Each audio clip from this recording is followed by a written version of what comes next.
கோவை சரவணன்பட்டி பகுதியில் உள்ள புரோசோன் மாலில் நடைபெற்ற ஃபேஷன் ஷோ பார்வையாளர்களை வெகுவாக கவர்ந்தது. கோவை சரவணன்பட்டி சாலையில் உள்ள புரோசோன் வணிக வளாகத்தின் 7ஆம் ஆண்டு நிறைவு விழா கொண்டாட்டம் நடைபெற்றது. இந்த விழாவை முன்னிட்டு 7 உலக அதிசயங்களை மணல் சிற்பமாக செய்து காட்சிப்படுத்தப்பட்டது. இதனை பொதுமக்கள் கண்டு களித்தனர்.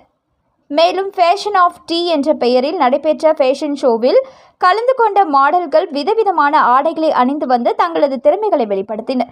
அதனைத் தொடர்ந்து கலை நிகழ்ச்சிகள் நடைபெற்றது. இந்நிகழ்ச்சிகள் பார்வையாளர்களை வெகுவாக கவர்ந்தது.